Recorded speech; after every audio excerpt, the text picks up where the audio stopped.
My dear students, today let us go ahead with our next step, and that is Neha's alarm clock.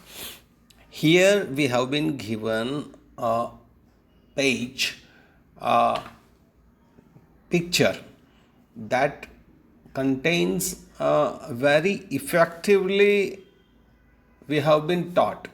આપણને એક વસ્તુ શીખવવામાં આવી છે અથવા શીખવવાનો પ્રયત્ન કરવામાં આવ્યો છે કે ભાઈ એલાર્મ ક્લોક, નેહાની જે એલાર્મ ક્લોક છે જે આપણને સવારે જગાડે છે. ખરેખર આપણે પ્રકૃતિ સાથે રહેવું જોઈએ અને પ્રકૃતિની જેમ આપણે જીવવું જોઈએ પ્રકૃતિ સાથે. પણ સમય બદલાયો છે, હવે ઘડિયાળની જરૂર પડે છે આપણને. તો નેરેટર એટલે જે વર્ણન કરે છે, કેવું વર્ણન કરે છે તે જુઓ. Ring, ring, ring. Off goes the alarm clock at 6 in the morning. એટલે કે સવારની પરમાં જેવો એલાર્મ વાગે છે તો આપણે એને દૂર હડસેલી દઈએ છીએ અને સવારમાં આપણને એ ગમતું નથી. તો આપણે લગભગ દરેક વ્યક્તિને આવું એમ થોડી આળસ આવે અને આપણે આવું કરતા હોઈએ છીએ. Neha makes a face and covering her ears with a pillow. તો નેહા શું કરે છે? નેહા પણ આપણા જેવી જ છે, એક નાની બાળકી છે કે જે શું કરે છે, એ પણ આવું કરે છે કે સવારમાં સરસ મજાની ઊંઘ આવતી હોય તો એ શું કરે, Neha makes a face and covering her ears with a pillow. ઓશિકાથી એનું આમ મોઢું ઢાંકી દે છે, કાન ઢાંકી દે કે અવાજ નહીં આવવો જોઈએ. Snuggles and under the warm blanket, અને પેલા હુંફાળા બ્લેન્કેટમાં એટલે જે આપણે ઓઢીએ છીએ તેમાં આમ ઘૂસી જાય છે, બરાબર, બ્લેન્કેટની અંદર. But she knows she has to get up. પરંતુ એને ખબર તો છે જ કે એણે હવે જાગવાનું તો છે, ઉઠવાનું તો છે જ, પણ આળસ કરે છે. She mutters to herself. તે મનમાં મૂંઝાય છે અને બળબડે છે અને એવું બધું. આપણને હવે મન નહીં થાય કે ઉઠવું, પણ હવે સવાર પડે એટલે આપણે ઉઠવું તો પડે. પછી એ એલાર્મ વાગે કે નહીં વાગે, પણ વાગે એટલે પછી આપણને થોડીક જે આળસ આવે એને અહીંયા વાત છે. તો નેહા શું કરે છે? Neha says this alarm clock always rings at 6 and pulls me out of the bed. આ જે એલાર્મ ક્લોક છે ને તે શું કરે, દરરોજ સવારે 6 વાગે અને મને પથારી છોડવા માટે મજબૂર કરે છે કે પુલ્સ મી આઉટ, મને ખેંચી નાખે. એટલે ટૂંકમાં એ આપણને પ્રેરે છે કે ભાઈ ઉઠી જાઓ, હવે ઉઠી જા. It's so unfair. બહુ ખરાબ છે વસ્તુ, આ ખોટું છે એમ કે આ યોગ્ય નથી એમ કે. નેહા શું કહે છે તે જો. ઓહો, how I would love to sleep a little longer in the morning. આ કેટલી મજા પડે જો થોડીક વાર વધારે ઊંઘવાનું મળે તો આપણને કેટલી મજા પડી જાય એમ કંઈ. કારણ કે શિયાળાની સવાર છે અને શિયાળાની સવાર એટલે આપણને ખબર છે કે આપણે ગોદડું કે રજાઈ કે ધાબળો જે ઓઢેલું હોય બ્લેન્કેટ, તો એ ઓઢીને આપણને સુવાની કંઈ મજા જ કંઈ ઓરાય, એની મીઠાશ જ જેવું કહીએ ને આપણે. I wish this clock would forget its job sometimes. એટલે નેહા શું વિચારે છે તે જુઓ.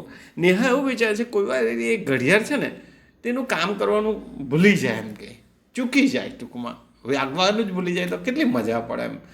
તો narrator say something false. Neha smiles.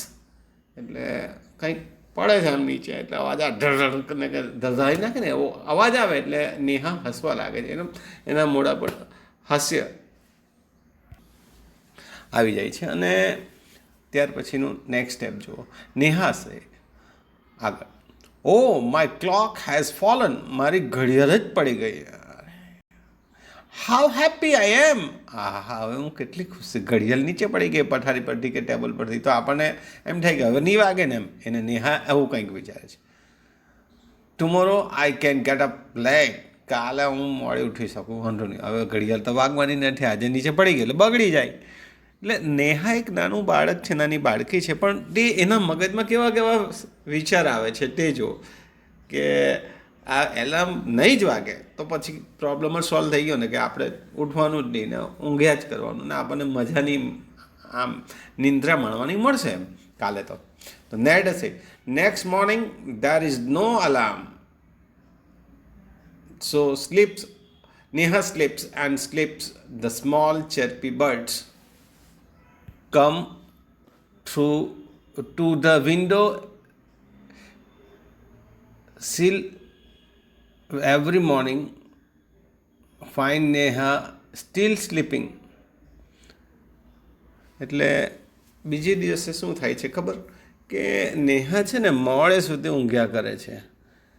એટલે પેલા જે સવારમાં કલરવ કરતા જે પક્ષીઓ છે તે શું કરે છે, જો બીજા ચિત્રમાં એ દર્શાવ્યું છે, નાના નાના પક્ષીઓ છે તે બારીમાંથી અંદર આવે છે અને એ લોકો જોયું કે નેહા હજુ પણ સૂતેલી છે, હજુ પણ ઊંઘે છે એમ કે.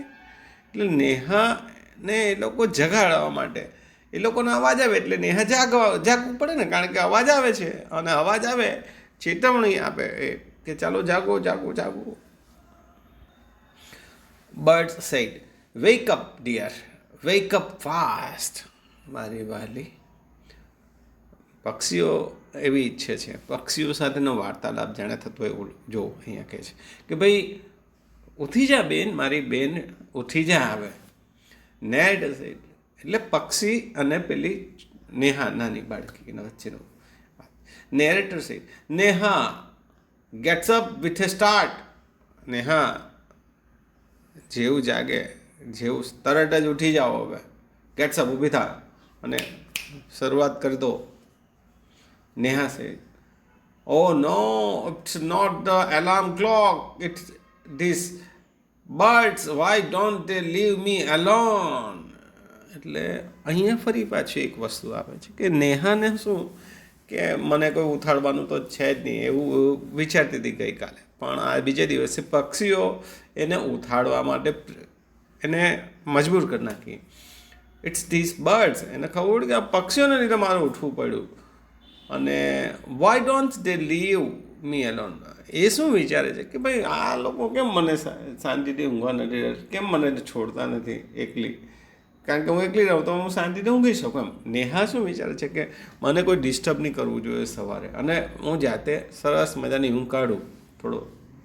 તો નેડ છે even this wish of Neha's comes true, એટલે આ ઈચ્છા પણ પૂરી થાય છે એની. કેવી રીતના પૂરી થાય છે તે જુઓ. The next morning there is not only no alarm clock, there are no birds either. તો બીજા દિવસે શું થયું કે એલાર્મ ક્લોક પણ નહીં વાગી, પક્ષી પણ નહીં આવ્યા અને કશું નહીં થયું એમ બીજી સવારે.